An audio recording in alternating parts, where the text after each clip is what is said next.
welcome everybody to Shelf Life, and it's a different kind of shelf life today. This is not my usual shelf life, because today I am actually going to be talking with not just an author, but I'm talking with filmmakers. And that is kind of different, because normally on this program, I interview authors. And I have with me three wonderful gentlemen, three handsome gentlemen. I've got with me Roy Anderson, who is the writer, director, producer, editor, everything having to do with award-winning films such as Aquan 2, The Journey, on the history of the Jamaican Maroons, Queen Nanny, legendary Maroon chieftainess, and now he's got a new film which premieres the 23rd of September. And this film is called African Redemption, The Life and Legacy of Marcus Garvey. And it premieres September 23rd at the Trinidad and Tobago Film Festival. And then I also have with me Paul H. Williams. Give a wave there, Paul. Paul is the actor who plays Marcus Garvey. And even without makeup, we can see some resemblance there, Paul. I have a feeling that you have some kind of descendant thing going on with the great Marcus Garvey. That's what I've been told. I also have with me the great Geoffrey Philp, who is a well-known author. He is the author, and whenever I have to do anything to do with Marcus Garvey, I go straight to Geoffrey, because Geoffrey is all things Garvey, all things Garvey. He is the author of a book coming up. Well, he's the author of Garvey's Ghost, but he's also the author of a book coming up, which is almost here, which is called My Name is Marcus. Am I right? My name is Marcus. My Name is Marcus. That is the name of the book. And so I'm very excited to have this conversation here, because the film is about to premiere. We've been talking a lot about Marcus lately. So we know there's a lot going on in the air where Marcus Garvey is concerned. And I'm just very excited to be able to have this conversation. I want to start with you, Roy. Tell us a little bit about the film. Why did you become interested in doing this film on Marcus Garvey? And is it a documentary, a movie, or is it kind of like a combination? What exactly is the story on this film? Well, first off, Judith, thanks for having me on your show today. Appreciate that. You're welcome. Officially, this is a documentary film, and the reason why it's so is because we have some reenactments also in the film. Probably about 8 to 10 minutes of reenactments. So I get a chance to hone my director chops in terms of directing narratives. So what drew me to this film? I have to first of all thank Dr. Julius Garvey, because he's the one that got me interested in this subject. Initially, he had approached me for us to do a film presentation on his father. And at that time when he approached me, I was just putting the finishing touches up on Nanny of the Maroons, my second film. And I said to him, well, Dr. Garvey, when I do something, I like to give it my 100%. And I have to say no right now. But fast forward to a few years later, the opportunity presented itself, and we had other conversations. And here we are, 2021. The film is finished. I went ahead and led the charge, with this film. And the reason why I did it now is because for so long, this great historical figure, also a human being, he's been presented as somebody who's a caricature, maligned. Yeah. I was speaking with Geoffrey earlier. He talked about another presentation of Garvey where it was mentioned that when he returned to Jamaica in 1927 after being deported from America, he was stoned by these children, and he came back penniless. Nothing could be further from the truth. So in this examination, I just set out to not to correct that film. I'm sorry. Let me just decline this and get back to you. All right. Hopefully you can see me. I'm sorry about that. I can see you. All right. So, I just set out to just correct some of these misconceptions. and present the story of Marcus Garvey in a way that's, fair and balanced. It's not a propaganda piece. I mean, the examination here, warts and all. We look at all different sides of the story, but at the end of the day, I think I would have done justice, to this man and help to humanize him. Well, I saw Nanny of the Maroons, so Queen Nanny, and based on that, I'm very excited about this Marcus Garvey film because I'm pretty sure it's going to be very accurate. It's going to give us a look at Garvey like we've never had it before. We're just now truly, even after all those years of the UNIA and the Garvey movement, we are honestly just now truly as a people, I believe, coming to appreciate who Garvey was and what he represented and the truth of Marcus Garvey. It takes a while for truth to come out of the people who are telling the truth are not really telling the truth. Geoffrey, for you, my friend who is everything Garvey, what does this film mean to you? What are you looking forward to hear? Well, I taught Garvey for about 10 years when I worked at Miami-Dade College. I was teaching a course on heroes, and Garvey was all, the students had to always turn in an essay.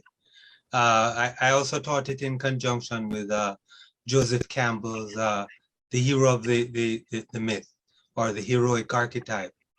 And they would have to go through the whole cycle of how Garvey at each stage was, so you had mentors like Dr. Love, the trials and the tribulations, the moment of deep despair, which is Atlanta Federal Penitentiary, bringing back the whole, bringing back the boon, which was number one, bringing it back to Jamaica, launching the first political party, which then both Bustamante and Norman Washington Manley used as a foundation in order to build the JLP and the PNP. I mean, all of these roots that Garvey put down, the University of the West Indies. The only thing we don't have yet is the Opera House, and I'm still waiting for that. But Garvey's dream, and this is the thing, Garvey's dreams, Garvey's plans have all but been erased, but the products of the dream are there, right in, hiding in plain sight. If people would know that the University of the West Indies was in Garvey's mind long before it came to pass. And then, so the other politicians came, and that was on his platform in 1929 or around then. Yes. That was on his platform. 8-hour work week. This for you. So this for you, Geoffrey, is really like a fulfillment. Being able to see all of what Garvey was about. No, I was telling Roy, if this film turns out to be what I think it is, I'm retired now, but I would go back and teach a part-time. Seriously. Good. Let me see if Paul has any luck. Paul, any luck hearing us? Paul, anything yet? It's always a touch and go when you're dealing with internet out of Jamaica. Paul, if you want to jump off and jump back on, that's fine, and try again. Let me know. Just go right ahead. We'll continue the discussion while you try to sort that out. So, Geoffrey, I'm gonna go to you. What do you want to ask Roy? I know ask some questions. I know he's dealt with the whole issue when Garvey went back, and I'm not trying to. But I know some of Garvey's wars, but what were some of the wars that you were interested in bringing out? Well, I'd have to think that a lot of folks who revere the Right Excellent Marcus Mosiah Garvey don't want to hear that he walked into the office of the Grand Wizard of the Ku Klux Klan, which is what he did, I believe, in the summer of 1920. Yes. We'll come again. We'll come again. No, but Paul, here's what I'm saying. Hold on, Geoffrey. I need to hear that one again. Come. Yes. Edmund Young Clark was the name of the Grand Yes. Wizard of the Ku Klux Klan. Yes. Marcus Garvey pumped it up his chest and he walked into their office in Atlanta in the summer of 1920. And the reason why he did that, he figured that, okay, so at the time, I believe Woodrow Wilson was in power. Yes. And he screened at the White House a movie called The Birth of a Nation. Yes. Yes. A movie which he calls Lightning in a Bottle. And if you're familiar with that movie, The Birth of a Nation glorified the Ku Klux Klan. Right. Mm-hmm. So I'm thinking, trying to get into Marcus Garvey's head for a minute. If folks like the president is going to be disingenuous, might as well walk into and talk to your enemy, who at least he'll tell you what it is. Right. And the bottom line was, and this might have been a misreading on Marcus Garvey's part. The Klan do not see the humanity in Black folks. I mean, they wanted all Blacks to go back to Africa. Let's just call it what it is, right? And Marcus Garvey wanted some sort of a repatriation as well. But it was not only physical, which I think a lot of Garveyites got wrong, it was also up here too. He talked about emancipate yourself from mental slavery about 37 years later. But he wanted us to travel, both physically and mentally, back to where it all started, the whole greatness. And that is why, just to jump ahead to maybe a question you're gonna ask me later on, why the title African Redemption? Garvey's life was all about redeeming Africa. Africa, as far as Garvey is concerned, wasn't this dark continent that it was made out to be, with all these primitive people. I mean, growing up as a youngster and coming home, rushing home to watch Tarzan, you saw how they presented our folks over there. Yes. Tarzan was the great savior. Here's the thing, Roy. I don't consider that to be a wart, because when Nixon goes to China, right, or still our enemy, it is seen as a diplomatic breakthrough, right? And he almost get a Nobel Prize because he met with Reagan meets with Gorbachev, looking your enemy in the eye. So to me, his visit, and as he said, I know the real people who are behind all of the power here in America. This is why he was having this fight with Du Bois, because he was like, Du Bois is over here, but I know it's a white philanthropist who control him. So might as well go to the source, because all of these people coming in and saying they're my friends, and in the meantime, they're stabbing me in the back, right? So why not confront your enemy and say, look, I want some of my people to go back to Africa. You want me to go back to Africa. All right.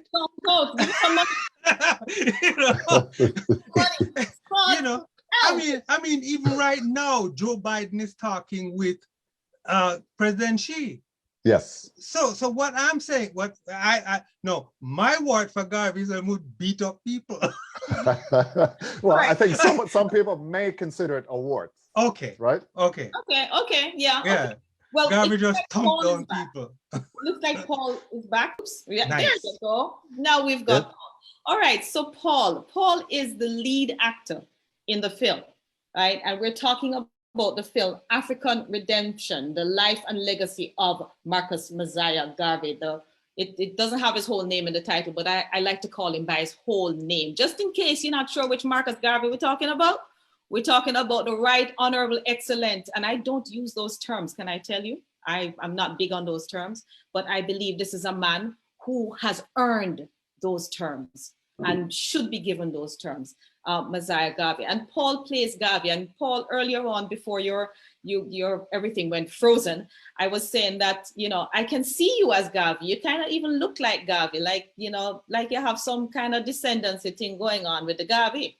So what was it like for you to be selected, to be casted in the role of Marcus, the great Marcus Mosiah Garvey? What was that like for you? And why were you even interested in playing this role?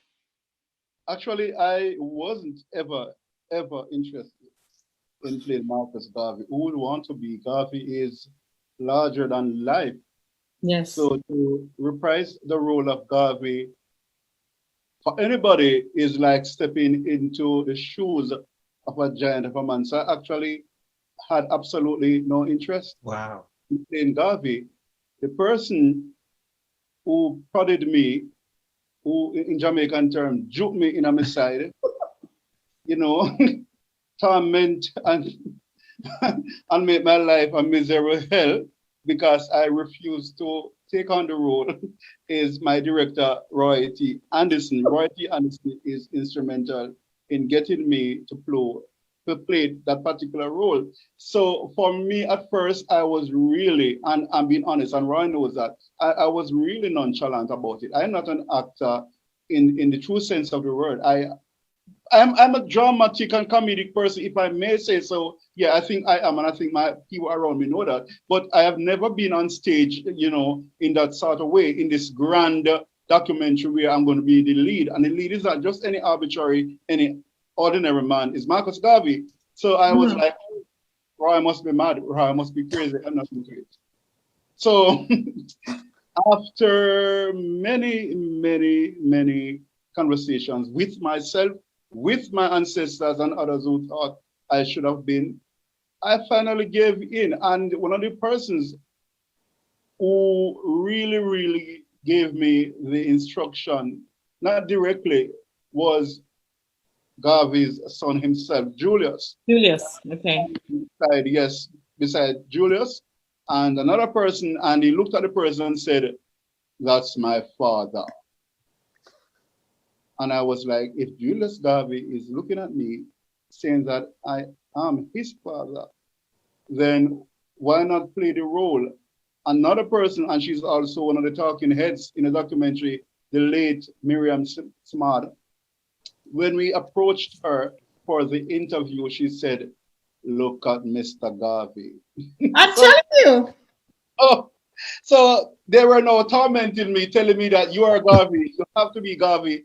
And I say, you know what, since everybody is making me out to be Garvey, and I share physical similarities, and not just physical similarities, I've always been interested in my own existence as a black man in a country where there is some amount of prejudice. In Jamaica, yes, there is still a lot of color prejudice. And Garvey went away from Jamaica because he was a broken man. He couldn't imagine that his own black people rejected him. And I have faced rejection at many levels in my own life because of how I look. At one stage, I was tormented again because of the snide and the negative remarks that people would pass about being black and ugly and short and all of that drama. So I spent a greater part of my childhood not liking how I look because of how people would denigrate me. But I got over that at an early stage in my life, and I'm glad that I did. So I am a lover of myself. I'm a lover of the whole idea of being African and being independent. So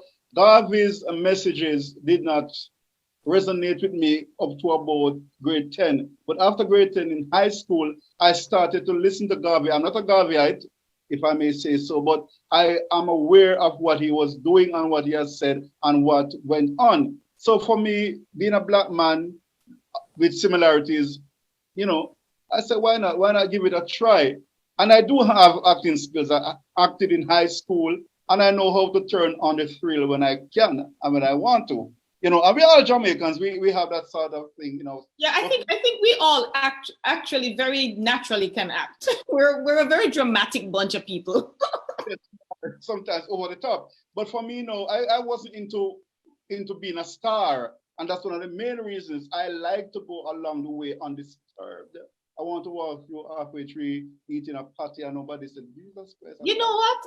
I tell people that all the time. I mean, you know, my resume is long and all the things I've done, filmmaker, I'm media personal, but I love the anonymity of just simply being able to haul on a t-shirt and a shorts and go walk downtown and nobody not going, hey, you. I love it. I love it. As a journalist, I don't want people to know me as Paul H. Williams, being a writer. I just want to appear on this scene and do my story. So for me, I don't want to go with all sorts of shouting and all sorts of excitements. But even before and even while I'm still shooting, people will be calling me Garvey all over the place. Everywhere I go, in halfway tree, people will be behind Garvey. Rastas were like, Jesus Christ, no, Mr. Garvey that. You're not going to be able to escape it though. Sorry, Paul. No, but Paul. Know that. And so it was like people were telling me, you are Garvey, you're Garvey, you're Garvey. And I said, okay. Yeah, there's no way to escape that. You know, it's as somebody who has acted quite a bit and all of that and created films, you become the character. Like if you walk down the street and you see Kelsey Grammer, there's only one thing you can say, see Fraser there. You know what I mean? Like you're not going to, there's nothing else you can think of. Well, Paul, I can tell you, if Sister Samad say, use Garvey, yes. Never mind you. If Sister Samad say, use Garvey, use Garvey. Bottom line. Yes. Bottom line. So I want to throw back to Roy. Yes. I want to throw back to Roy. So Roy, I want you to tell us a little bit more about the film. What can we expect from this film? You know, because the film premieres next week, and I know it premieres on the 23rd of September. And I know we want people to watch this film. It premieres at the Trinidad and Tobago Film Festival, which is a very premier film festival to be premiering at. You know, it's one of our largest and most prominent film festivals. And it premieres there, but I know it will be at other places after. And this will be shown for long after the premiere. So I want people to really understand that this is a film that you need to go out and see, and you need to understand it and to watch it. What can we expect from this film? Because I also know your time is limited. Well, first off, you did mention that it's going to be premiering at the Trinidad and Tobago Film Festival. So for anybody who's watching, it's an online only festival this year because of the pandemic. So they have to just go to ttfilmfestival.com and click on the link for the titles of the film, and they'll see African Redemption. And it'll be available from 12 midnight a.m. September 23rd to 11:59 p.m. So they'll be able to watch it online in the diaspora. What I'm hoping, getting back to your question, to achieve with this film is, well, number one, definitely, you know, when you make a film, you want to entertain your audience. No question there, right? But I also want to inform and educate them, because I think it is very, very important. And, you know, it goes back to, I don't fancy myself Marcus Garvey, but it goes back to what he talked about, you know, knowing your history. I know we have an issue in this country with this acronym called CRT. It's almost a bad word. The critical race theory, banning it in several states in America, right? You can't talk about systemic racism. I mean, that was at the core of what Garvey's message was all about. Garvey was not only, he was not only for Black people, but the fact that nobody else was speaking for his people at that time, so people would brand him Black supremacist, Black nationalist, or whatever. But he was all about his people. If nobody was going to look out for them, then he's going to look out for them. So that's what I want people to get from this movie. I want them to be inspired by the story. I want them to be proud of their stock. You know, you hear this phrase, you know, we come from kings and queens. Sure, I mean, it's an oversimplified phrase, but we really and truly do. I mean, if you look back at our heritage, I mean, it's a heritage, it's, you know, it's one of greatness. It's one of greatness, yes. I wanted to resonate, and I wanted, you know, definitely I'd love to be able to have it screened in multiple film festivals and ultimately broadcast on TV or one of the streamers. But I wanted to have a very long, pardon the pun, shelf life in the educational realm. Right. That's where it's going to live on. And after I'm passed and gone and you're passed and gone, you know, I want that to be mine and my wife, Allison's. I want that to be our legacy. That to be your legacy. That would be a beautiful legacy. And I have, as a poet, I go to Jamaica each year. Well, not since the pandemic, with Malachi Smith, dub poet Malachi Smith, and a number of poets to do the Jamaican Poets School Tour. And something you just said resonated with me, because while I was on that tour about 2 years ago, And I have a poem called I'm 365 Black. And I was talking to students, always talking to students about their Blackness and what do they know. Mm-hmm. And all I could hear about was slavery. Mm-hmm. And so right there and then in one of the classrooms, I penned a poem that says, you know, Black before time. You know, slavery, our history did not begin with slavery. And I think it's so important that Garvey makes us know that, and that our kids need to understand that. Our kids need to know that, as you say, yes, we come from kings and queens, but it's not that simple. We're from really, really good stock, and 400 years of slavery is a portion of our history. Yes. You know, it's a portion of our history. And that Garvey was not just about emancipating yourself from slavery, but reminding us who we were before our people were enslaved. And that even while our people were enslaved on this side of the world, Africans were still on the other side of the world, yes, building big nations. And that's something that I think is so lost, is that we're very myopic in thinking that, you know, this was our African experience right here, those 400 years, and there was no other experience. And can I just jump in for a quick second just to say that I really believe that the enslaved Africans in America got a really, really raw deal.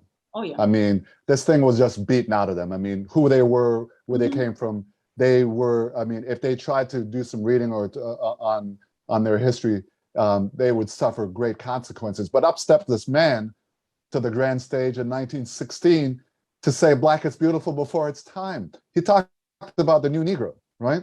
And he said we shouldn't define ourselves by what happened during slavery. Look to the past, yes, right? And that's the reason why I think so many African Americans and folks who were from the Caribbean at that time, who were living in Harlem and parts of the States, just really gravitated towards Marcus Garvey. He was preaching a message that Du Bois and others were not preaching. That's why they were jealous of him. Yes, and I agree. He was preaching a message that we are great before that time. All right, so as we get ready to wrap this up, I'm going to go around. I'm going to start with you, Geoffrey. You got 2 minutes. What you got to say? Well, I am really looking forward to seeing this film. I already have my tickets, Roy. Excellent. The 24-hour screening, I'm going to watch it like 10 times before 10 o'clock. And I'm really, really thrilled. And I am so happy that Paul Williams, excellent casting. Thank you. I've seen Rob Semple do his Garvey live and on video. And I think you've done an excellent choice in casting Paul as Garvey. All right, so that's from Mr. Garvey. My Mr. Garvey go-to. Now I have 3 Garvey go-tos. I have at least 2 of them in that corner there. So anytime I say Garvey, you know, it's one of you 2 I call it. Paul, 2 minutes. Give us a wrap up. What you got to say? Excellent performance, you're saying. I think I've done reasonably well, and I think I listened to the producer, the film director, and I think I am really pleased with my effort. And it's one of the reasons why you should come to see the documentary. I'm just kidding. But yeah, it's true. Yeah, I did well, and I really appreciate the confidence that Roy and Alison placed within me. And I tried my best, and we are only going to be around for this moment and for the next. But what about our ancestors? What about our descendants? You know, so we are going to be looking at the past, and we're going to be looking towards the future. And I am between, you know. So what is it then that will prevent you from coming to see the documentary that we have worked so hard to produce? So we are inviting the entire world to take time out to come and see our effort. And I'm quite certain you will be pleasantly entertained, amused, and you're going to go into your reflection, because reflection is... And educated. Yes, and educated. Education and reflection are important to the Garvey story. Very important. Thank you so much, Paul. Before I go to Roy, I want to jump back to Geoffrey, because your book, My Name is Marcus, comes out when? We hope to have it out in December, by Christmas. All right. So this is Shelf Life, people. So we have to talk about the book, right? And it gives the arc of Garvey's story, and Paul, just a little. It actually, so we're working a plot now as to what was the spark that made Garvey head down the path of social justice. And I will tell you, it's not the little white girl. No, it was on his way from England, actually, in that ship. But what I'm saying is, well, you have to read the children's book then, because Garvey gives us a hint. I don't think Garvey was interested in that way, in that little girl. No, not the little girl. If you read the biography that he did later, he gives us two moments in his life that really stand out. The little white girl is one, and then there's another. I'm not going to say it. Buy the book. My name is Marcus. Before we go to Roy to wrap up talking about the film, this is Shelf Life. We have to talk about the book. The book is My Name is Marcus. And as soon as the book comes out, we'll be right back here on Shelf Life with Geoffrey talking about My Name is Marcus. I can't wait to get it in my hands. I can't wait to see it, because as I grow older, and I've always been big into who I am as a Black woman. I've always. And that started for me at a very young age when I heard Nina Simone sing Young, Gifted, and Black. And I tell people all the time that song, and then Marcia Griffith sang it, and that made it even better. Yes. I all know the Marcia Griffith version. We didn't know about the Nina Simone version. I came from a family that was deep into music. So we knew both versions. But it changed my life at a very young age when I realized that I was indeed exactly what that song was talking about. Mm-hmm. Young, gifted, and Black. And I owned that at an early age. And so anything to do with Marcus, and I'm not a Black nationalist, I'm just proud of who I am. I'm just proud of my race, and I'm just proud of who I am. And I'm just very aware that 400 years of slavery did not define me and who I am and my people. And so it's important. And as soon as the book come out, Geoffrey, we have to do it again, right? We have to do this again. And Roy, your 2 minutes. What you got to say? What I got to say? Wow. I'm usually a man behind the scenes, but I want to just thank you for this amazing platform today, Judith. So kudos to you on that, and thank you. And some key people who are behind this production, starting with my lifelong partner and wife, Allison Anderson, without whom this would not have been possible. And can I just say that we just have an embarrassment of riches in this film. I mean, not only do we have some of the top scholars around the world, not only do we have the world's fastest man making a cameo in the film, but we have multiple Emmy award-winning actor Keith David giving voice to Marcus Garvey's story. I mean, you can't beat that. No, you can't. I was so honored when he decided he was going to come on board and support this project. Geoffrey, I'm looking forward to your book. All right. I told my kids it's narrated by their favorite gargoyle. All right, fantastic. and Geoffrey, also looking forward to an invited visit from Miami-Dade College for myself and Paul to come and screen the film as we get you out of retirement to teach that one course of Marcus Garvey. All right? Yes. All right, great. And when you go ahead. Go ahead. Go ahead, Judith. Sorry about that. I was going to tell Geoffrey to remember to send my copy for the review in the Gleaner. All right. Yes. It's a Jamaican publisher, Tanya Batson Savage, Blue Banyan Book. We all know her. Yes, she's the publisher. Rose and Skirt. Yes. All right. Okay, so we're networking here. So yes. I'll send you a book as well while we're at it. And Geoffrey, we're looking forward. I'm sorry, Judith. We're looking forward to the review of the film from you once you've seen it. And be very objective. Be very objective. All right. I think I will like it. I'm writing. Wait till you see it. I'm writing a review right now for a friend of mine, Rastafari in the 21st century. And I told him, I don't write bad reviews. People have sent me books and I've said, I'll pass on it. So if I write a review, it is going to be a good review. I'm not going. I never in my life have I written a bad review. I'm like you. I'll pass on the book if I'm not. Yeah, I'll just pass on it. So if you see a review, Paul, Roy, yes. You know I loved it. Okay, all right. I'm sure I'm gonna love it as well. And I've been passing it around. I want to say a big, as you said, thank you to me, thank you to Jamaicans.com, where I do Shelf Life, because without Jamaicans.com to make this platform available for those of us who do shows on this platform. So I just want to say big up to Xavier and his team from Jamaicans.com, and also Irie Times TV, which is our channel, my husband and myself and our partner Dreamy, Irie Times TV, because once you are ready to get it, to get it out there, we're there for you. We are pushing hard for anything that is Caribbean, anything that is Pan-African, anything that's African, Caribbean. You mix it up any way you want to mix it up. We're pushing really hard for you, and we're in your corner, Roy. And I just want to say thank you so much, gentlemen, for coming on Shelf Life today. Ladies and gentlemen, you've been watching a special edition of Shelf Life, and I'll see you again next week, same place, same time, so that we can talk about what else I have on my shelf. Gentlemen, thank you. Walk good. Bless up. See you all again very soon. And I'll be watching the film. All right. Have a wonderful day. Thank you.